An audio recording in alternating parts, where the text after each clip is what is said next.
Welcome to episode 57 with Luke Little and Brian Boom Kelleher. As always, thanks to our sponsors at Conway Customs, Maritime Madness Hot Sauce, Team India's Sport, and of course, our locally owned friends at Halifax eScooter. Check them out online. Let's do it.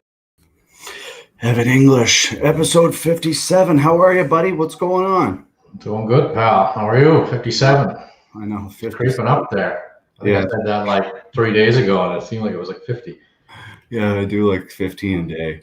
Yeah, I think so. Some days it feels like you're that. Busy. Yeah, well, that's it, man. Yeah, Chelsea asked me today, she said, how many people have you on there? Like 100? I'm like, probably close to that, but it's cool, right? You talk to different people, and that's what it's all about, man. So we had the legend Corson on last night, wasn't it? Yeah, Shane Corson. Something, yeah. Cool.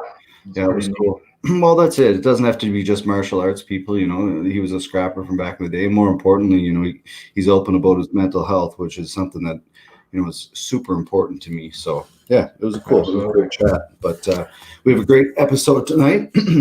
Excuse me, folks. Two talented individuals in martial arts. Finishing off the show with Brian Boom Kelleher, who just fought last weekend in the UFC, took home a win with a beautiful KO.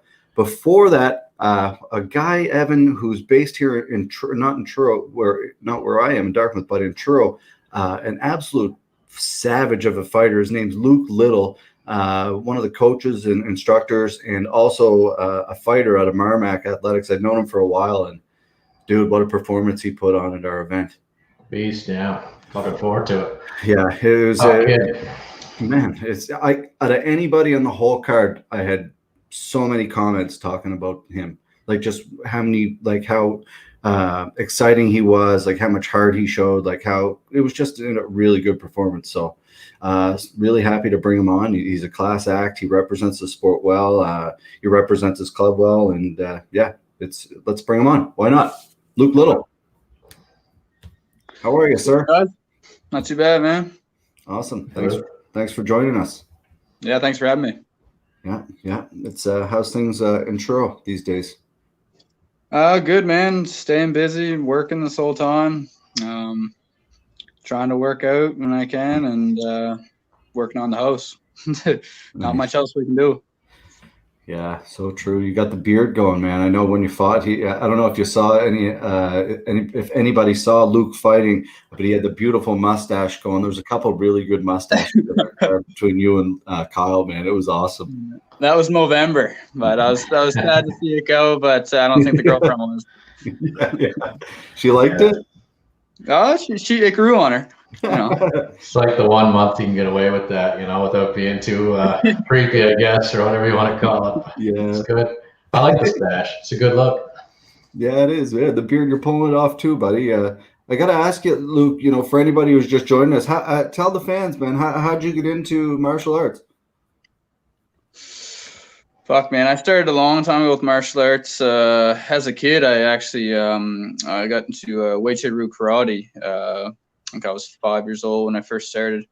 I trained that for a couple of years, and then kind of lost interest with the traditional martial arts, and I started playing hockey and stuff. But I started jiu-jitsu when I was 14, so wow. Yeah, I've been training for a while, man. Started kickboxing when I was 19, and haven't looked back since, man. Love it.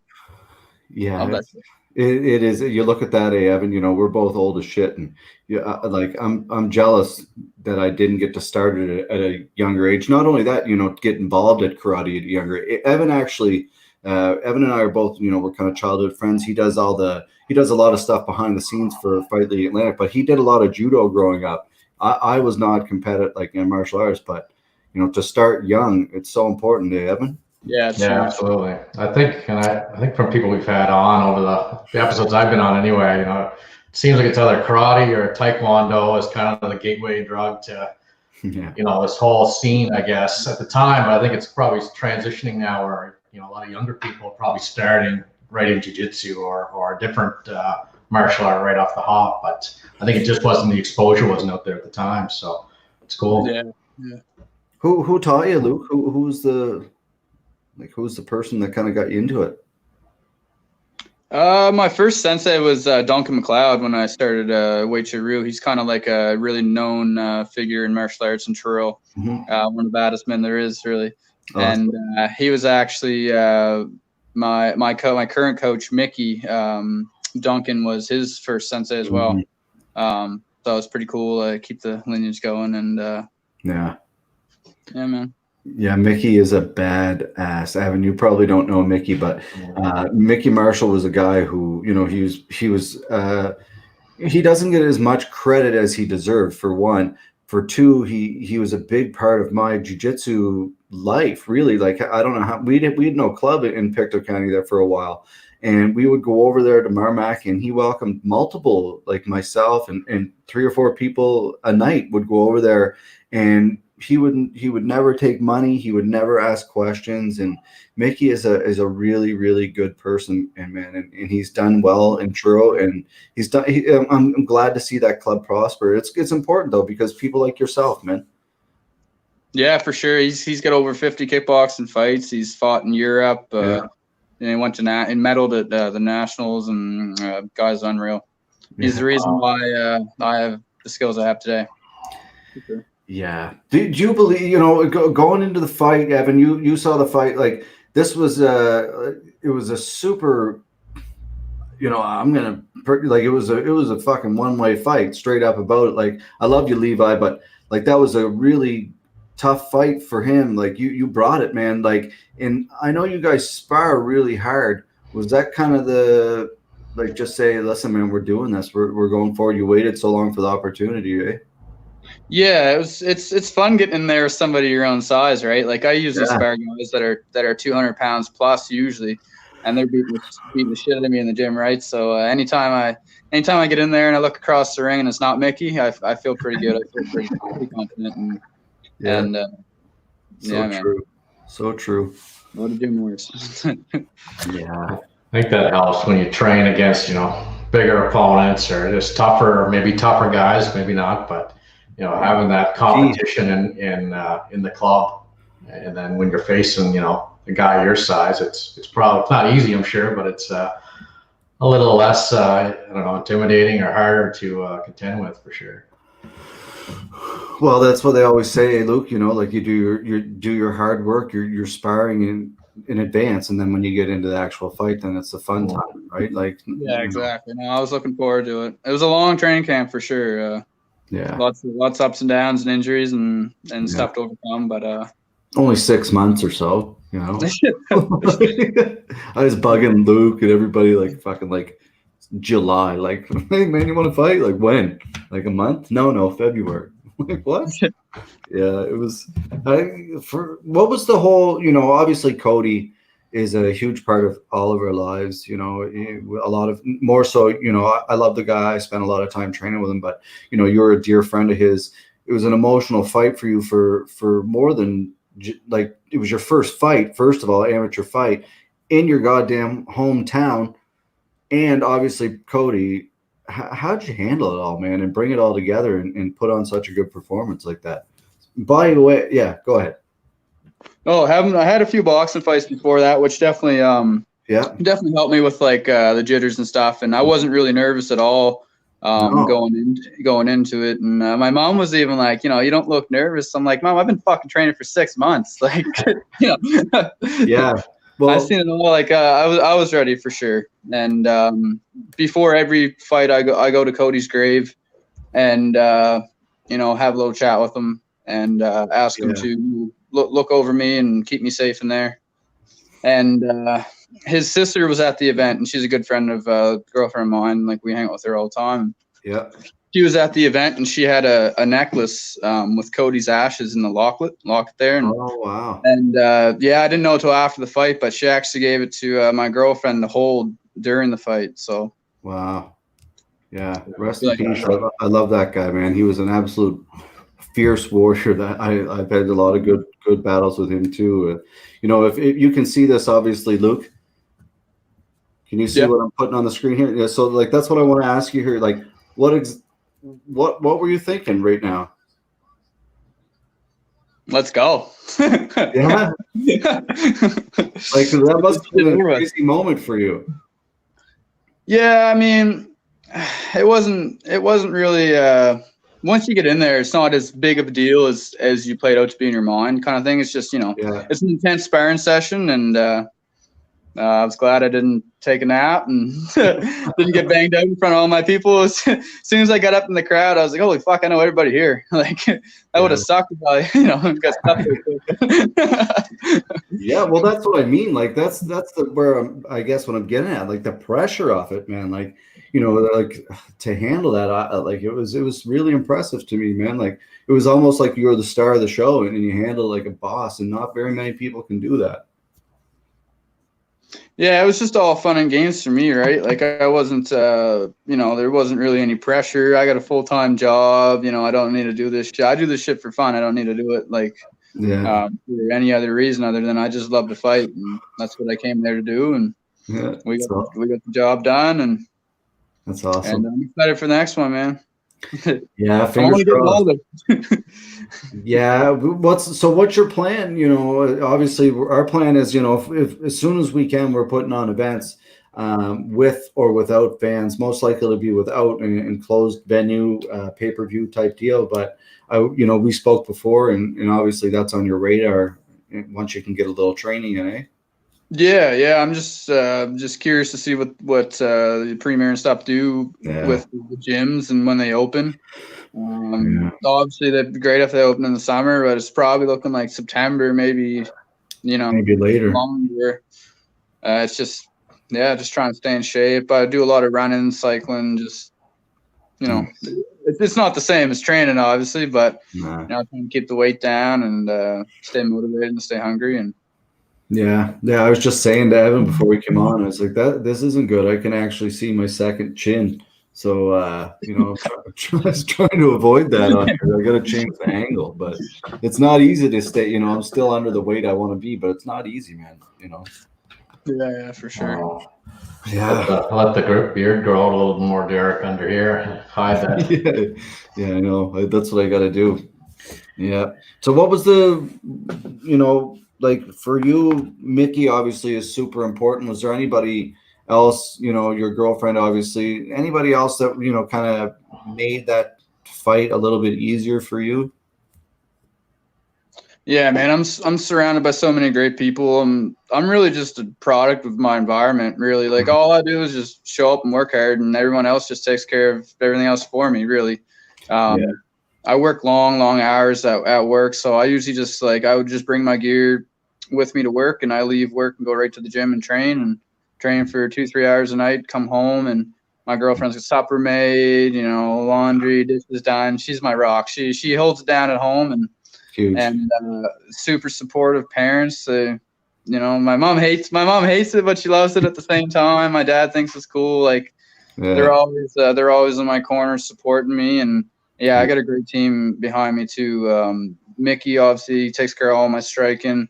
Mm-hmm. Coach Brent, he helped me big time with my defensive wrestling and my Muay Thai, my clinch work, and then the Jiu-Jitsu boys helped me with my grappling. Taylor McClafferty, my brother Zach. We got a ton of great guys at the gym that just sharpened me up, got me ready, and they're the reason why I was able to come up with the victory. Yeah, team's important, Evan. Yeah, I mean, surround yourself with the right people, the right team. Kind of push you when those days you don't really maybe want to go to the gym. You have someone poke you along a little more. Or, even your girlfriend there, wife, looking after you when you get home from the 12-hour shift and training is huge, right? Yeah, supportive. Goes a long way, for sure. Absolutely. Nobody motivates like Mickey, man. He's just hard enough to work hard when you get that kind of friend. You got no choice. Yeah, he's kind of the reason I do jiu-jitsu, for real. We used to go over there because it was always kickboxing class before jiu-jitsu, and I would always, I used to hit pads and stuff, and then you'd go over there and Mickey'd always be like, 15. Whatever, doing the sit-ups, and I was like, yeah, I'm just gonna stick to jiu-jitsu over here. I'm good, but he's such a hard worker and motivator, and that's what you need, right, to push you. Is Vanderlands around too much anymore? I love that guy. Yeah, Dan comes in now and then for sure. Yeah, he's an OG, man. He's been around forever, Yeah, he's the guy legit. He's if it wasn't for Dan Van, obviously Jared and Rorson and Kitson, but I actually went into Marmac first before I went in. I don't know what it was. I was on my way home or something. I walked in Vanderland's the first guy there. He was like, hey, how you doing? Welcome. And he's such a sweetheart of a person. And he was a big part of my getting into jiu-jitsu. And a lot of people in Truro's like you talk to everybody, Luke. That's where it all started in the province. No one knows that, but this is legit where it started. Yeah, we had Matt Sayre here. Like, there's some back in the day, man. Like, there's a lot of high level guys that kind of just brought jiu-jitsu here, and I'm trying to get Sarah on to talk about that actually, to talk about when he was here in Truro and the experience. So we'll see what we can line up. But shout out to Matt Sarah, answer my damn message. Where you at, Matt? Yeah. I'm calling you out. Just joking. We'll see what happens, but yeah, it's Truro's been through a shitty last little bit. Man. How's everybody?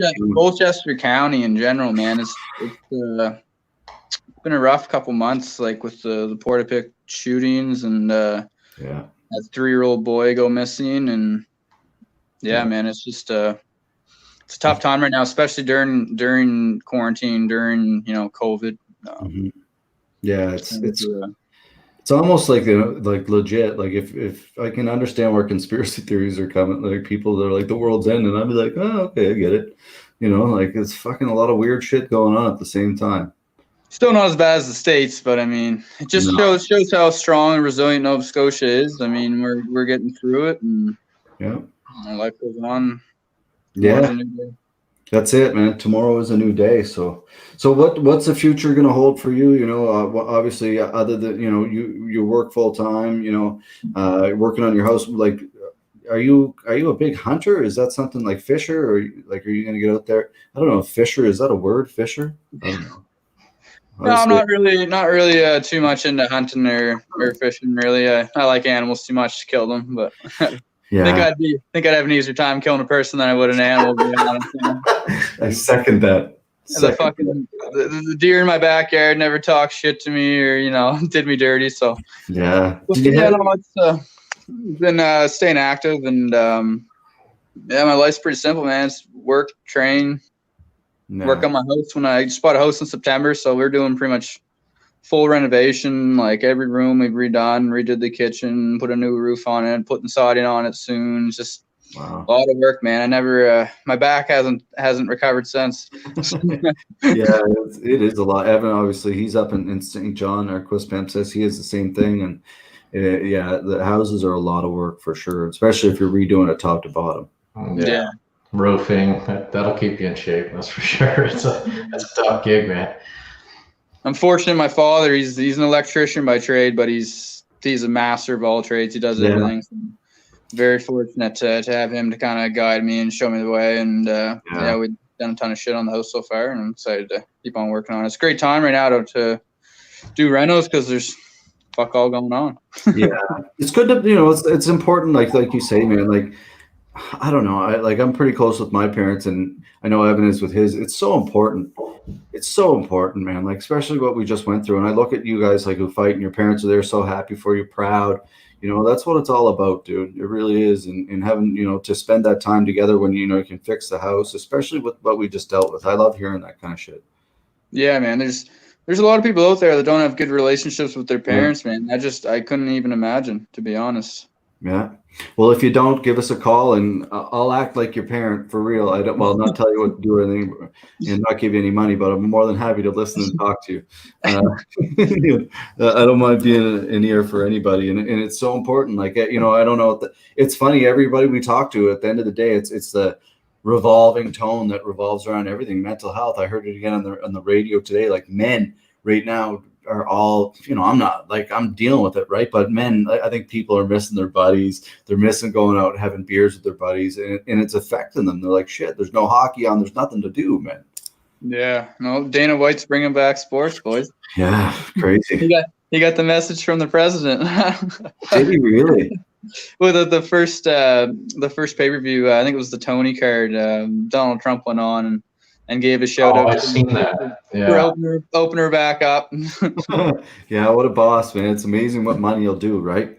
Yeah. Yeah, he did like a 30-second monologue to start the event. Trump was on there. It was Yeah. interesting. Well, if there's any counties in Nova Scotia that are looking for $100 payment to hold an event in your municipality, let us know. Reach out. $100. No, it's a joke, obviously. But yeah, it's A case of beer. yeah, a case of beer, right?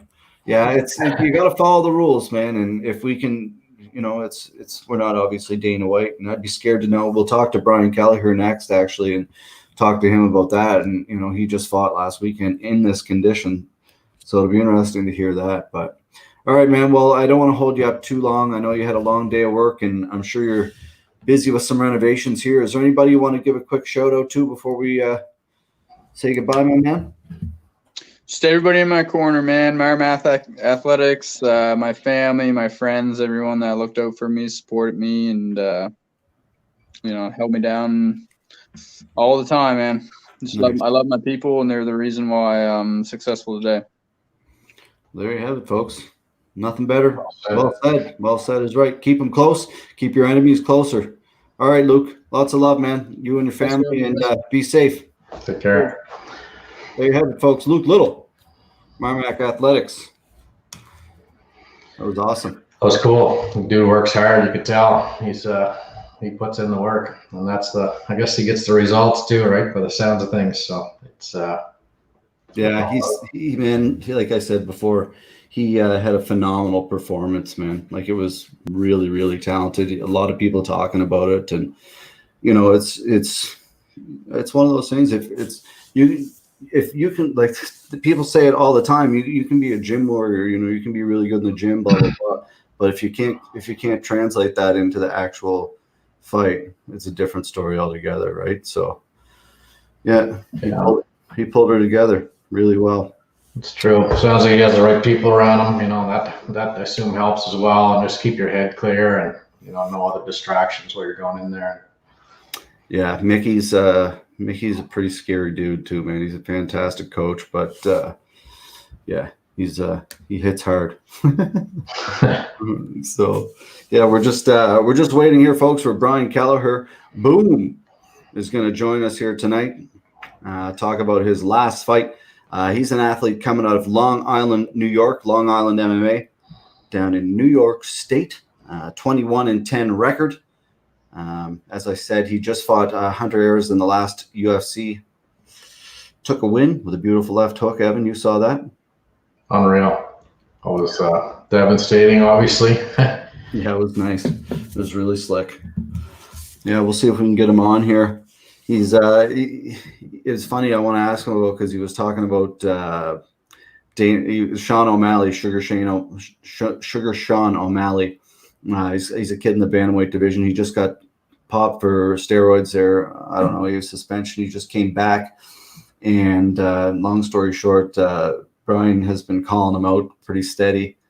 And then he called him out. Yeah, so we'll see what happened. I don't know if Dana's going to give it to him or not, but we'll see. Usually enough talk will make it happen at one point or another.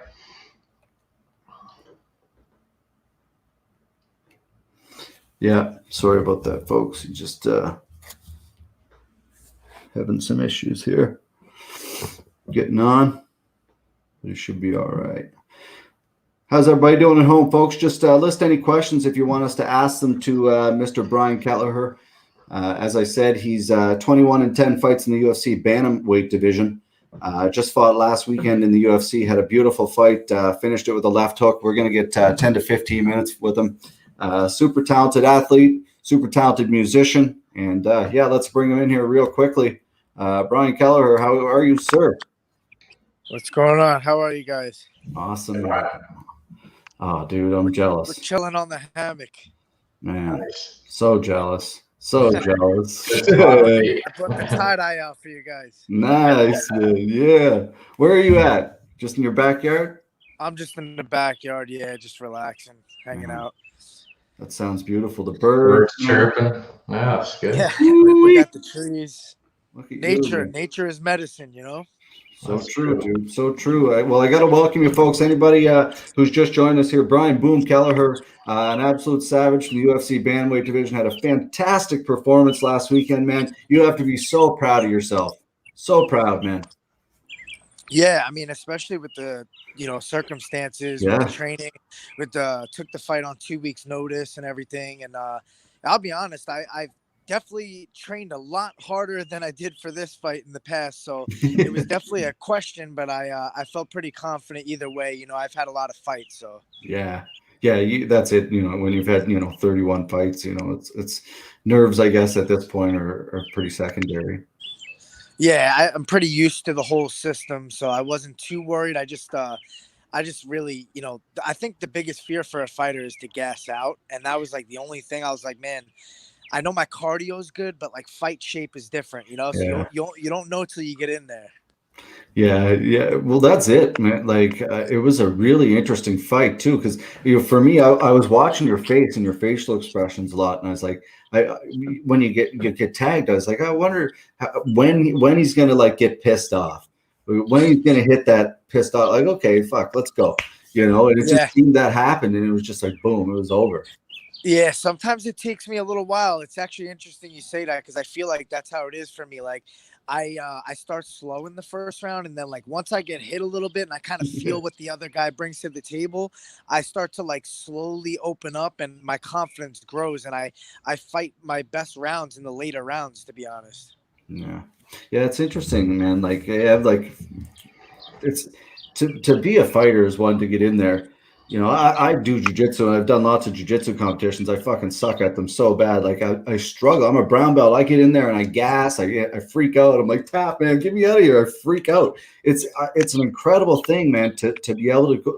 Like I was saying to Evan earlier, man, there's lots of gym warriors. There's lots of people that fucking go in there and fight. Big deal. But to go in there and put it all together in front of the bright lights, that's what's impressive as hell.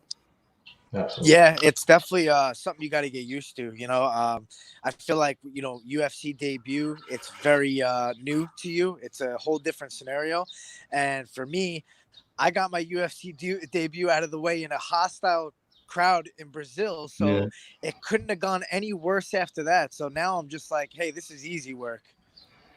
Yeah. How was it? It's like coming into your last fight where you have no crowd noise. But there's probably like pros and cons. You could probably, hear your corner better, but the adrenaline wasn't probably there. And at certain points, you don't have the crowd to feed off of as well. So how did that all play out? Yeah, it was definitely different. I feel like it was great to hear my corner crystal clear. I could hear their corner. I didn't really hear the commentators like everyone else did with DC, taking advice from those guys. But I was able to really hear my corner and like really just like listen and do everything they were saying, which was great. I really wished I would have got that knockout in front of a whole filled crowd with fans. That would have been nice, but it was still pretty cool to get it done in like an intimate situation with like Dana White cage side and Sean Shelby and all those guys hearing everything, so it was kind of cool that they got to see me fight with, no distractions. Mm-hmm. Yeah, very well said. It's interesting you say that about Dana cage side, because obviously before they cut to commercial, they showed you sitting there cage side talking to Dana. That's what I wanted to ask you. You've been pleading for that O'Malley fight. I think it's a great fight. I really do. Obviously, he's not going to give you an answer there, but well, maybe he did. Who knows? But I love the fact that you're just pushing for it, man, and making yourself known. Like, who gives a shit? I'm here. I'm bad. I want it. Let's do it.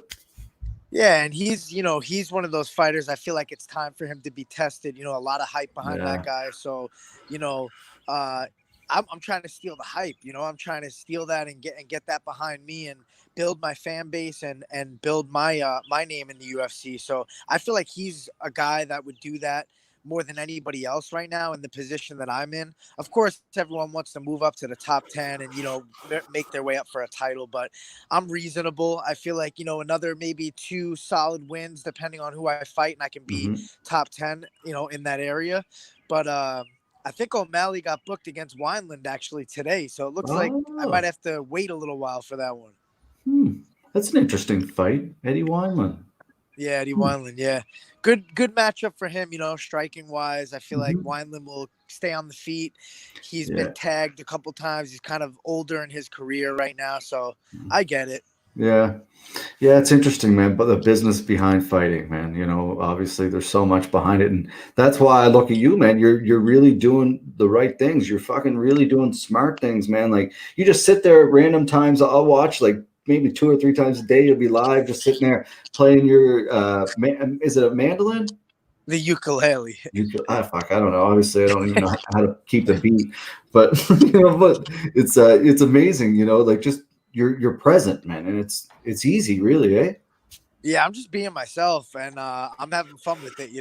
I love music, so I really honestly only know like 3 chords of the ukulele, but I strum it. I find different rhythms. I have fun with it, and I was just like, I'm really bored right now. I'm in this quarantine situation. I'm gonna start calling people out with this ukulele, see what happens. Yeah, it worked. Evan's a musician. He can respect that for sure. Yeah, do you play anything else, or is the ukulele you stick to that for now? My dad plays the guitar. He's been playing that for many years. He sings and stuff like that. So I would sing, play the ukulele. My grandpa used to play the trumpet. So we have music in my family, but I'm more of like I write and I like to rap a little bit like that, but I don't really play any other instruments. What do you play? Mostly guitar, yeah. Okay. Acoustic, mainly. I wish I could play, but I don't think I have the patience to learn the guitar. Ukulele sounded good. I've seen a few of your clips on Instagram and stuff, so that sounds good. I think you're well on your way. Thank you, I appreciate it. Yeah, it's entertaining, man. That's the thing. Like people are getting to know you. There's no, it's the real you. Like, and I think that's a commendable quality in a fighter. And that's I think about what's so cool about the fight game, man. People can talk and reach out to people like it's real shit. Yeah, I think people when they could resonate with you or who you are, they could kind of sense, real, recognize real. And, I like to go live on Instagram and try to stay active with my fans and the people that follow me. I think that's been something new that I've been doing a lot more often, which I think helps connect with the fans. They really get like an inside look at just your normal day and how you are as a person. And I think, that's important to build your fan base and just connect with the people that support you. Yeah, it really, really is. Especially in today's era, man. Like that's half the battle, right? Yeah. It's social media. You got to use it to your advantage. Yeah. A lot of people do and a lot of people don't, I guess, eh? Yeah, you've been scrolling all damn day looking at this negative news going on, and that could bring you down. But it's you got to focus on the positive things. Yeah, very true, man. You must have been on. Like, what did you do after your fight? I gotta ask you, like, because it's it's not a normal fight where you can go out and celebrate and enjoy a night out. Like, what do you get takeout and go to the hotel? Yeah, pretty much. I mean, I'm not like much of a drinker, to be honest. But my coach actually ordered like champagne to the room. We had like a little toast, and we ordered room service pretty much because we were stuck in the room. We ordered like a bunch of food and just ate food and watched the rest of the fights pretty much. Wow. So everything was right there. The hotel was attached to the venue, or pretty much? No, it was like literally like a 3-minute drive from the hotel to the venue.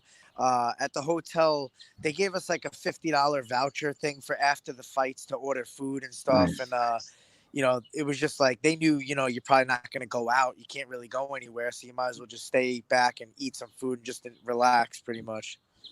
Yeah, that would break us, man. That would break us. It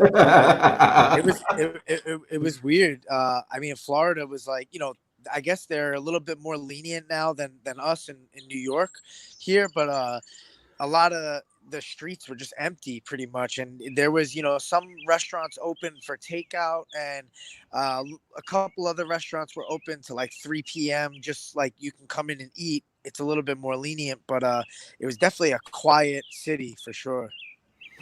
Yeah, trippy, man. Weird, super weird. Weird times. Vegas and a few months ago, that's for sure. Yeah, Vegas is probably really weird to be around right now, right? Yeah. Truman Show. Fuck. Yeah, I got. So, man, I one thing, up here in Canada, weed's legal, Brian, for medicinal, Amen. yeah, that's it, man. It's amen is right. Um, what, like, I know you're a big proponent of it. Elias Theodoro, he's a big proponent of it too. CBD cannabis, for athletes. Do you think it's ever gonna get there, man? Do you think the fucking UFC is ever gonna do that? I think so. It starts with CBD. It's now we're allowed to take CBD as much as we want up until the fight, after the fight, during fight day, which I do myself. And I feel like it's just part of the plant. The rest of the plant is still there. Yeah. I think obviously it's not really affecting you in a fight if you smoke a week before the fight. It's not doing anything for performance for the fight night. So I think once they really look into it and they understand the science to it, like they'll catch up with the times. I don't understand why it's still where it is when they know CBD is still part of that plan, and they legalize that part, which if any part of it has more benefits to it, it'd be that part. Yeah, yeah, it's interesting. Like, that's what I mean. Like, to me, it's weird that it's not like, like, you think it's gonna benefit people like you, make you fight Yeah, better. and I think a lot of percentage of fighters, like a high percentage, use cannabis, and I think especially for recovery, for sleep, for inflammation, many different reasons. Yeah, yeah, fun. Yeah, to make boredom a little bit funner. Yeah, exactly. There's so many benefits. It's really true though. I hope it gets there. Do you have a sponsor, a CBD sponsor? I do. It's the Terp House. They've been with me since before. I think like since my debut in the UFC. They've been really good to me. Nice, They got good CBD product, the tinctures, the gummies, the lotions, all that stuff. nice. What do you prefer? I like the tinctures, like under the tongue. I feel like those have worked the best for me. For me, I've noticed like kind of like a relaxation. Like it took away my anxiety and a little bit of inflammation, but I haven't noticed much of the sleep qualities myself. Like it doesn't really make me fall asleep or anything like that. I think it just gives me like a sense of relaxation. Yeah, that's what I noticed about it too. Actually, Evan, do you take it? No, I don't. Just mushrooms, right? Yeah, that's right. We had a question there, Clark. You kind of went through it a little bit, but I'll throw it out there anyway. It's how do you deal with nerves in the days leading up to your fights, especially the last one with it being broadcasted everywhere in the world with no other sports on? Yeah, nerves are a crazy thing, man. If I was to Yeah, be like completely honest with you, there's a lot of times where these negative voices kind of get in your head and they try to talk you out of this fight game, and you're battling that, and you're trying to kind of like talk to yourself and convince yourself positive things, and kind of keep your focus, keep myself calm under the pressure. I wake up on fight day pretty nervous. Right off the bat, I'm feeling like that pit in my stomach. yeah. I'm nervous. I'm thinking, what am I doing today? I'm about to go into a cage and fight somebody. I have no interest in this right now. But then, I realize this is what I do. This is what I love to Yeah, do. So I just try to find like a calm about it and have fun, have fun with it, because I train every day. I do this every day. And sometimes I even put on a fake smile just to trick myself and feel like happy to be there and in the present moment. So before I go out there, I just kind of tell myself, have fun, enjoy this process, and stay calm. That's great. and like I know you were saying before, like you've been in the game, the routine on how the UFC functions, but with the different stipulations that were put in play, like with the COVID-19 deal, like testing and different other probably things you guys had to go through, like what was that all like? How did that play out for you? Yeah, it was different. I feel like there's so much fear in people during this pandemic. I try to kind of like lean Mm, the other way and just kind of live more free. Even though this is going on, I try to almost pretend it's not going on in my own head, like, hey, I'm just relaxing. I live a normal lifestyle where I don't go out much anyways, so it's not like it affects me too much. And with the UFC, we as soon as we got to the venue, we got tested. We got the nose swab, we got the antibody test, we got temperature checks like every day. So it was quite different than a normal fight week, but I felt safe there. I felt like they really took precautions, and they made sure that everybody was tested. Corners, every single person that was in that hotel was Mhm. only there for the fights, so there wasn't any outsiders or anything like that. So it was really smoothly ran by the UFC, and I'm glad they were able to get it done and able to put on an event for people at home that are looking forward to something to watch. Yeah. Yeah, it's true, man. Like, fuck, at the end of it, like, to me, I say it all the time, and the world has never been cleaner than it is right now. All these dirty ass Oh yeah, dudes walking out of the bathroom, not washing their damn hands. yeah. Guaranteed, the world is way cleaner now than it's ever been. You know, and 100%. And I think it's the pollution, the crime rates are probably down a little bit, which they might go back up if the economy doesn't start opening up. But yeah, That's true. I think you're right about the cleanliness of everything. It's definitely true. But I'm a little I'm kind of worried about the fact that humans are split up for so long now, yeah, or however long this goes on. Our immune systems, they get stronger because of the fact that we're around disease and we're, around these different things. I think for me, being in the gym my whole life, being yeah, around, all these mat-borne diseases that my body is constantly fighting off is actually a good thing when it yeah. comes to viruses and stuff like that.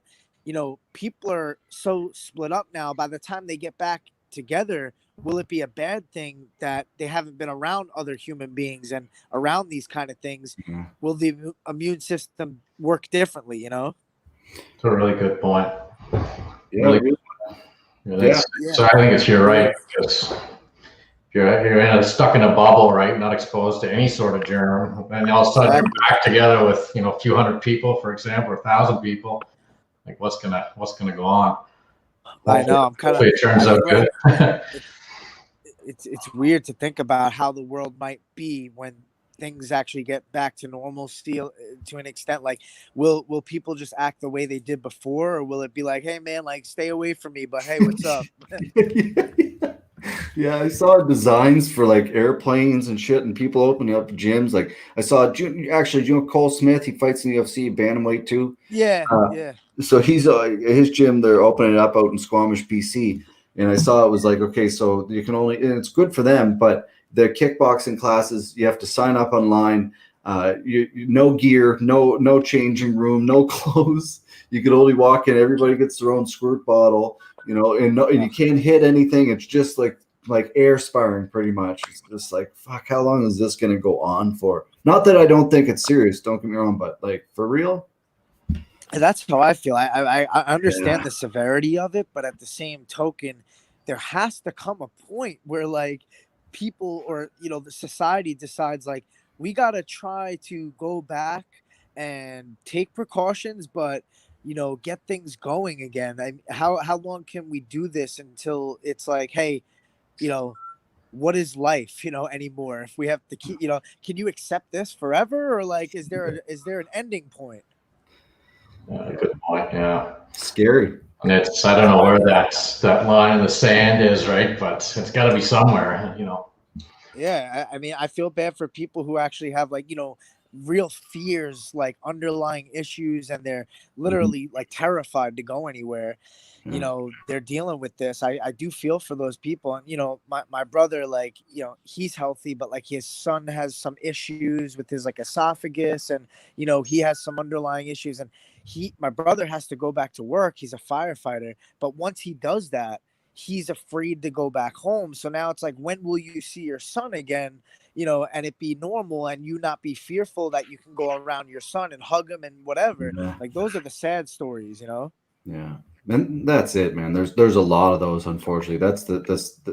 There's, and again, going back to that argument, has it done more harm? People are saying that has this caused more harm than we've saved, right? Yeah, it's a good question. I mean, at some point, there might be more harm to what this has done than the Yeah. actual virus. Yeah. Yeah, it is interesting. It's a whole different conversation we can have around a bonfire up here with in Canada, man. Sometime you get up here. Where are you guys in Canada?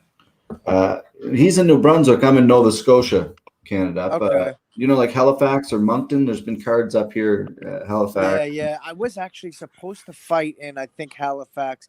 I had an injury and it never came through, but I haven't fought in Canada yet. It would be good to get out there. Yeah, man. And if you're ever up here, dude, in any part of Canada, let us know. If we know everybody pretty much in the country. And there's another bantamweight actually up here.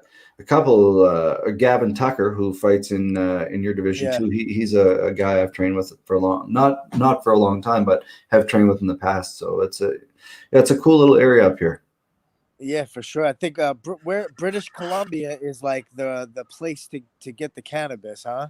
You know what, man? Lately, like it's weird because once they made it legal here, you're right. Fucking in Kelowna, BC is the bomb for sure, the Yeah. best.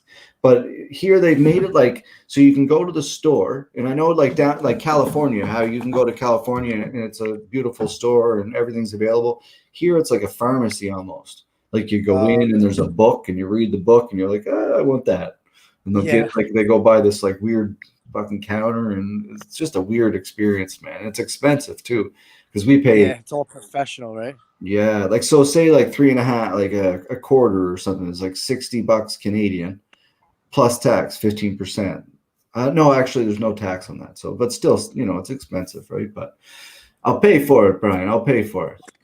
Yeah, I'm looking for those sponsors, but the problem is I live in New York, and there's no shipping going on. So Yeah. Well, man, once it obviously opens up, hopefully maybe we can help you out with that. I know there's a couple guys up here in Canada that are definitely into it themselves. So Evan knows a good guy too. So we'll see what we can do, man. But I don't want to hold you up.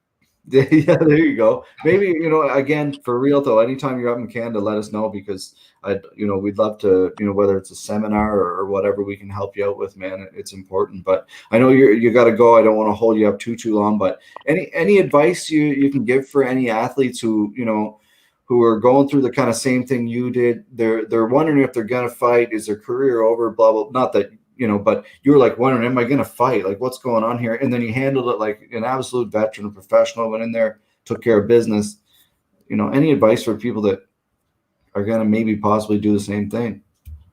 Yeah, we'll just say stay patient, keep your focus, make sure you're staying ready just in case something comes up.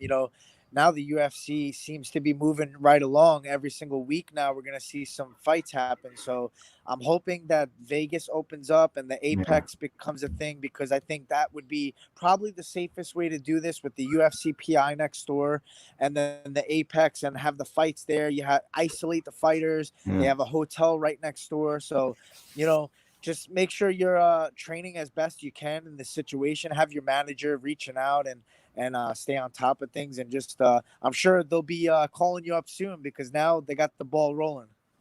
Yeah, your fingers crossed, man. Hopefully, I know you got some stitches from your last fight. Any word you're going to fight in June or July or?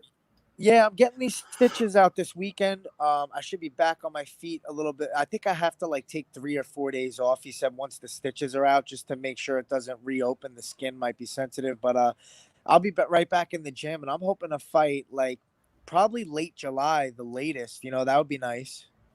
Nice.